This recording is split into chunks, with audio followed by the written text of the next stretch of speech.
안녕하세요. 오늘은 텍스트 차원에서 문장을 어떻게 번역해야 하는지 본격적으로 설명하는 첫 시간입니다. 텍스트 차원의 번역은 단순히 설명만 듣고 이해하려고 해서는 안 되고요. 직접 여러분들이 글을 읽고 음미해 보셔야 합니다. 예문을 읽고 분석해야 하는 부분에서는 잠시 동영상을 멈추고 리플렛에 실려 있는 예문을 읽어보시기 바랍니다. 자, 먼저 한번 예문을 보시죠. 그림 문자의 비중이 많았던 서령 문자의 초기 형태, 표의 문자는 각각의 시각적인 기호가 관념, 개념, 물체, 동작을 표현하는 고정된 기호로 정형화될 때까지 점점 추상화가 이루어졌다. 좌뇌의 기능과 관련된 이러한 추상화 과정은 좌뇌와 기능이 다른 우뇌에 의해 방해를 받았다. 쐐기 모양의 자국으로 만들어진 그림 글자가 선형적으로 배치되지 않았다. 초기 수메르에 글을 쓰던 사람들은 글자를 새길 수 있는 공간 내에서 질서 없이 문자를 새겨 넣었던 것이다. 따라서 이 메시지를 필경사가 이해하기 위해서는 동시에 기호들을 보며 감탄하며 전적으로 패턴 인식에 의지해야 했다. 다소 긴 문단인데요. 이것은 학생이 실제로 번역을 해서 제출한 것입니다. 문제는 이 글이 무엇을 말하고자 하는지 이해가 되지 않는다는 것입니다. 이 글은 무엇을 번역한 것일까요? 원문을 한번 보겠습니다. 한 문장씩 번역한 것을 보죠. Ideograms became progressively more abstract until 이 부분이 정형화될 때까지 점점 추상화가 이루어졌다. 이렇게 번역했네요. 자, 그 다음에 여기서는 콜론이 나오네요. 문장으로 나누어서 번역했습니다. 네, 별다른 문제는 없고요. 여기서는 원래 원문에 없는 따라서라고 하는 메타디스코스, 접속사를 삽입했네요. 앞의 문장과 좀 더 자연스럽게 연결되는 느낌을 주기 위해서 번역자가 삽입을 한 것 같습니다. 자, 어쨌든 이렇게 전체 텍스트가 완성되었습니다.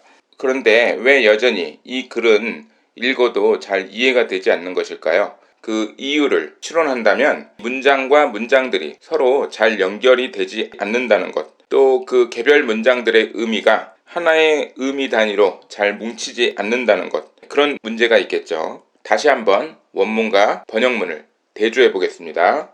자, 한번 원문이 제시하는 정보 단위들을 표시해보고 번역문에서도 그것을 한번 표시해보겠습니다. At first heavily pictographic. 이 글에서 맨 처음에 나오는 부분은 번역문에서도 맨 처음에 나오고 있죠. Cuneiform's ideograms 그 다음에 나오고요. Becomes progressively more abstract. 이 부분이 문장의 맨 끝으로 가 있네요. Until each of its visual signs. 이 절이 문장의 중간에 가 있습니다. 빨간색과 파란색의 순서가 바뀌어 있죠. 어쨌든 영어 문장의 길이가 길다 보니까 이런 순서로 바꿔서 대부분 번역을 하겠죠. 그 다음에 보시면 This process of abstraction이 문장의 중간으로 가 있고요. Associate with the left side of the brain은 문장의 맨 앞으로 나가 있네요. Was offset by distinctly right side one은 문장 끝으로 가고 있고요. 콜론 부분은 그 다음 문장으로 나오고 그 다음 문장, 그 다음 문장 이렇게 번역이 됐군요. 자, 여기서 알 수 있는 것은 이 빨간색과 파란색 부분 그리고 초록색하고 회색 부분 이 부분이 번역에서 순서가 바뀌어 있다라는 것을 알 수 있죠. 이 순서를 원문의 순서대로 바꿔보겠습니다. 자, 원문의 정보전개 순서대로 문장의 배치를 바꾸고 거기에 맞게 조사와 어미를 살짝 수정했습니다.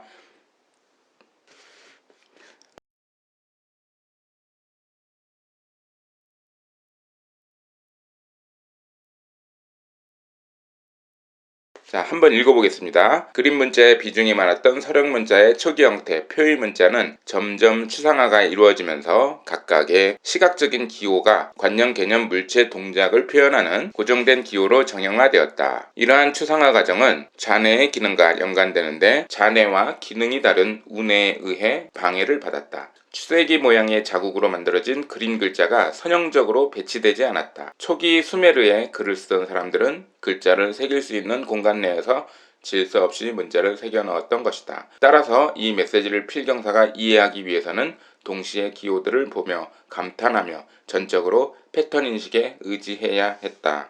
네, 이렇게 절 연결 순서를 조금 바꿨더니 이전의 번역보다는 이 글이 무엇을 이야기하고자 하는지 조금 이해가 되죠. 이렇게 절 연결 순서를 조금만 바꿔도 문장과 문장이 쉽게 이어지면서 의미가 머릿속에 들어옵니다. 자, 그럼 여기서 세부적인 문장 구조와 어휘들을 수정해서 문장의 결속을 좀 더 높여보겠습니다. 네, 먼저 픽토그래프는 물론 그림 문자지만 헤빌리 픽토그래픽 하면 그림과 가까웠다라는 뜻이겠죠. 그리고 first는 처음에는 자, 그림과 가까웠던 자, 서령 문자의 초기 형태 표의 문자, 서령 문자의 표의 문자라는 것이 아니고 서령 문자가 아이디오그램스에 가까웠다는 뜻이겠죠. 이것은 어떻게 할까요? 일단 자, 서령 문자는 이렇게 해보죠. 자, 그 다음에 점점 추상화가 이루어지면서 점점보다는 점차가 훨씬 시간의 흐름에 따라 발생하는 변화를 표현하는 느낌이죠. 그 다음에 추상화가 이루어지면서 각각의 시각적인 기호가 각각은 앞에서도 말했지만 스트레스를 많이 잡아먹기 때문에 쓰지 않는 게 좋고요. 대신에 개별적인 시각적인 이는 뒤에 건 빼고요. 개별적인 시각적 기호가 관념, 개념, 물체, 동작을 표현하는 고정된 기호로 여기 보시면 비주얼 사인이 스타일라이즈드 심볼이 됐다는 거죠. 자, 근데 왜 여기 고정된이란 말이 나왔을까요? 그리고 정형화됐다라는 말은 이런 말은 어디서 나왔을까요? 스타일라이즈는 사전에 찾아보면 양식화된 이런 의미가 나오는데 관습적으로 어떤 틀이 짜여졌다라는 거겠죠. 이 심볼의 틀이 형태가 자, 그래서 고정된 기호는 아니고요. 양식화된 기호로 정형화된 것이 아니고요. 될 때까지죠. 시각적 기호가 심볼이 될 때까지 추상화가 이루어졌다 그랬죠. 발전해 나갔다. 이렇게 하고요. 개별적인 시각적 기호가 관념, 개념, 물체, 동작을 표현하는 이 네 가지 항목을 보시면 아이디어는 우리가 일상적으로 하는 생각, 컨셉은 개념이라고 하면 되고 오브젝트는 어떤 물체만을 묘사하진 않겠죠. 좀 더 보편적인 대상을 지칭하는 말로 바꾸고 동작을 표현하는 양식화된 기호로 발전해 나갔다. 그리고 서령 문자는 점차 추상화가 이루어지면서 이런 명사구도 풀어보죠. 추상화가 이루어지는 것은 추상적으로 발전하면서 앞에 발전하다는 말을 썼군요. 그러면 여기서는 변모하였다. 이렇게 하죠. 네. 그래서 다시 처음에는 그림에 가까웠던 서령 는이 두 번 나오군요. 여기 하나 빼고 처음에 그림에 가까웠던 서령 문자는 점차 추상적으로 발전하면서 개별적인 시각적 기호들이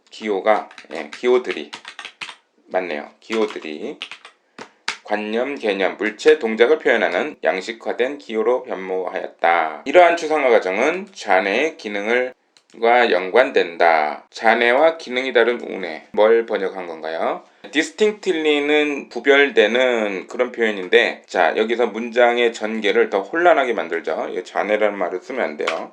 자, 상반된 우뇌. 상반된 기능을 하는 우뇌에 의해 방해를 받았다. 자, 우뇌가 좌뇌를 방해했다는 말이네요. 상당히 이상하죠. 이것은 일종의 물주구문이네요. 자, 원문을 보시면은 이 부분이 upset이죠. upset은 방해라는 게 아니고 효과가 상쇄된다는 거죠.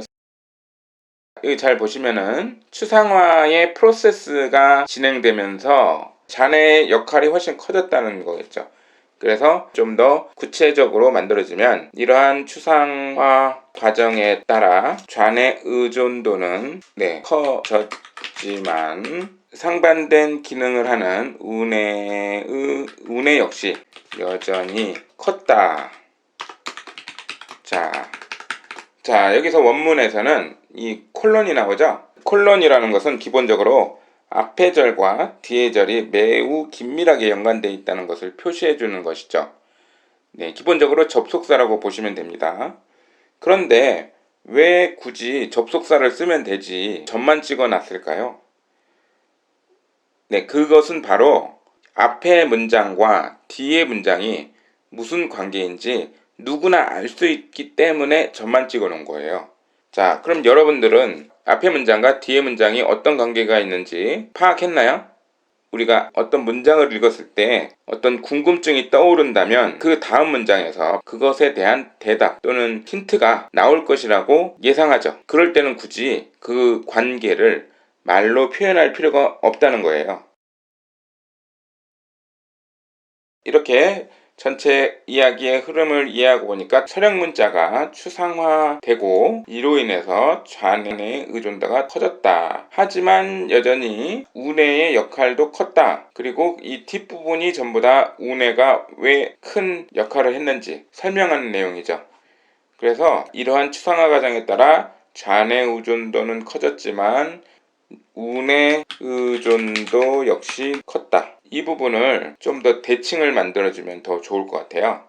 잔의 의존도가 높아진 이유가 제시된 절이 있죠? 이것에 해당하는 부분이 여기도 들어가면 좋을 것 같아요. 그게 어디 있어요? 바로 뒤에 나오죠. 이것을 앞으로 꺼내면은 이렇게 전체 이야기의 흐름을 이해하고 보니까 따라서는 잘못된 접속사죠. 절의 구성을 바꿔주니까 텍스트의 결속성이 높아지고 의미가 훨씬 명확해지면서 특별한 접속사를 쓰지 않고도 의미가 훨씬 자연스럽게 읽힌다는 것을 알 수 있죠. 많은 초보 번역가들이 문장을 이렇게 개별적으로 번역을 해놓으니까 문장과 문장이 서로 연결이 안 되는 느낌이 들죠. 그러니까 이것을 억지로 연결해주기 위해서 접속사를 이렇게 삽입하는 경우가 많습니다. 이렇게 연결시켜준다고 해서 의미가 연결되지 않습니다. 좀 더 어려운 말로 하면 심층 결속이 되지 않는 텍스트는 아무리 표층 결속 장치를 삽입해서 연결을 시킨다고 해도 텍스트가 되지 않는다는 뜻이에요. 심층 결속과 표층 결속에 대해서는 다음 시간에 이야기하겠습니다. 지난 레슨에서 우리는 언제나 말하고자 하는 메시지의 목적을 달성하기 위해서 가장 효과적이고 효율적인 방식으로 정보를 배치한다고 했죠. 따라서 이미 출간된 글이라면 우리는 그것이 분절되어 있는 메시지를 하나의 완결된 흐름 속에서 순차적으로 제시하고 있다고 간주해야 됩니다. 여기서 분절된 메시지의 최소 단위는 무엇이라고 했나요? 문장이 아니라 절이라고 했죠. 다시 한번 명심하시기 바랍니다. 절이라는 것이죠. 결국 원문도 그 나름대로 최선의 최적의 순서로 절을 배치해 놓았다는 것이죠. 그런데 이것을 번역 과정에서 마구 섞어버리면 어떻게 될까요? 텍스트의 흐름이 완전히 깨져버리겠죠. 비유하자면 원저자가 퍼즐 조각을 잘 끼워 맞춰서 독자가 그 전체 그림을 쉽게 이해할 수 있도록 제공을 했는데 그것을 번역 과정에서 다 뒤섞어서 한국어 독자들한테 제공을 하는 것과 같죠. 아무리 뛰어난 독자라고 해도 그걸 읽고 이해하기는 어렵겠죠. 따라서 번역자는 저자가 제공하는 정보를 최대한 그 순서대로 옮기기 위해서 노력해야 합니다. 그리고 앞에서도 말했듯이 명사 구호 역시 기본적으로 절일 수 있다라고 생각하셔야 됩니다. 문장을 어떻게 번역할 것인가, 단어를 어떻게 번역할 것인가 하는 것은 그것이 텍스트라는 거대한 흐름을 만들어낼 수 있느냐 없느냐 하는 측면에서 결정을 해야 합니다. 원문에서 선택된 문장들은 말하고자 하는 메시지를 하나씩 전개해 나가는데 최적의 조건을 제공하기 때문에 그렇게 선택이 된 것입니다. 다시 말해서 문장을 구성하는 방식, 어순, 문법, 우리는 이런 것들이 그러한 문장의 구성을 뒷받침해 주기 때문에 가능한 것이죠. 문법이나 어순이 다른 언어로 이것을 번역했을 때는 그러한 의미를 그와 같은 문장으로 전달할 수 없을 때가 많다는 것을 꼭 명심하시기 바랍니다. 지금까지 이야기한 것을 정리하자면 먼저 번역문은 한국어로 구현할 수 있는 최적의 이야기 전개 방식, 의미의 구성 방식을 갖춰야 합니다. 또 어순의 차이, 문화의 차이, 사고방식의 차이에 따라서 텍스트의 주제 구성 방식은 달라질 수 있다는 거 명심하시기 바랍니다. 그리고 그렇게 만들어진 텍스트가 자연스럽고 매끄럽게 읽혀야 합니다. 어쨌든 모든 번역은 커뮤니케이션을 달성하고자 하는 것이고요. 결국 독자가 읽고 이해할 수 있느냐 없느냐 하는 것으로 그 성패는 결정되는 것입니다. 물론 자연스럽게 읽힌다고 해서 무조건 좋은 번역이라고 할 수는 없겠죠. 어떤 번역이 아무리 자연스럽고 매끄럽게 읽힌다고 해도 원문과 다른 내용을 담고 있다면 안 되겠죠. 그리고 앞에 레슨에서 마크드 시퀀스와 언마크드 시퀀스에 대해서 이야기했는데요. 이러한 텍스트의 구성들이 번역문에서도 최대한 재현되어야 하겠죠. 물론 어순의 차이로 인해서 원문의 시퀀스를 완벽하게 재현하는 것은 불가능할 수도 있습니다. 하지만 의미를 이해할 수 있는 한도 내에서는 원문의 시퀀스의 특성을 최대한 살려내기 위해서 노력해야 합니다. 마지막으로 번역된 문장들은 어찌되었든 한국어 문화 속에서 한국어 텍스트라는 완결된 구조를 이루어야 합니다. 한국어 텍스트로서 요구되는 일관성이나 완결성을 갖추지 못한다면 그러한 번역은 실패한 것이겠죠. 결론적으로 말하자면 텍스트 차원의 번역에서 가장 중요한 것은 정보의 흐름입니다. 독자들이 정보를 쉽게 습득하고 이해할 수 있도록 만들 수 있느냐 없느냐가 번역의 성패를 좌우한다고 해도 과언이 아닙니다. 텍스트 차원의 번역 문제에서는 비교적 긴 예문을 다뤄야 하기 때문에 아무래도 많은 예문을 다룰 수가 없네요. 다음 레슨에서도 이어서 정보 구조와 텍스트에 관해서 설명할 예정입니다. 오늘 레슨은 이것으로 마치겠습니다.